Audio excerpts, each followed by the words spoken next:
North Karachi Bharat میں حیدرآباد دکن سے 7 میل دور کولکنڈا نامی ایک شہر ہے جہاں ایک کسان اپنے کھیتوں میں بیج بو رہا تھا۔ صبح کا وقت تھا، علاقے کا نواب سیر کرتا ہوا وہاں سے گزرا۔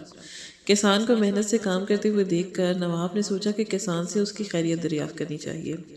وہ گھوڑے سے اترا اور کھیت کے کنارے پہنچ کر کسان سے پوچھا، کیوں بھائی، کھیتی باڑی میں تم اس قدر محنت کرتے ہو، کتنا بھی کچھ کما لیتے ہو، کچھ فائدہ بھی ہوتا ہے یا نہیں؟ کسان نے سر اٹھایا اور نواب سے کہا، فائدہ کیا جناب، فصل کٹنے کے بعد اس کے 4 حصے کر لیتا ہوں۔ نواب نے پوچھا، اچھا تو ان 4 حصوں کو خرچ کیسے کرتے ہو؟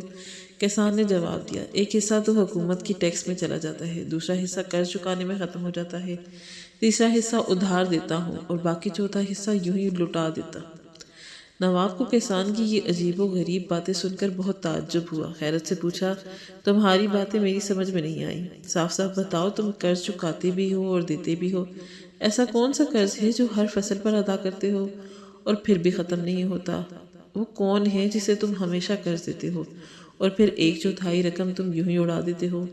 کسان نے جواب دیا، جناب بات دراصل یہ ہے کہ میرے والد نے ایک ساہوکار سے رقم ادھار لی تھی، والد کے مرنے کے بعد اس کی سود کا ادا کرتا ہوں، ایک حصہ ٹیکس دینے کے دوران، دوسرا یہ ادا ہو جاتا ہے۔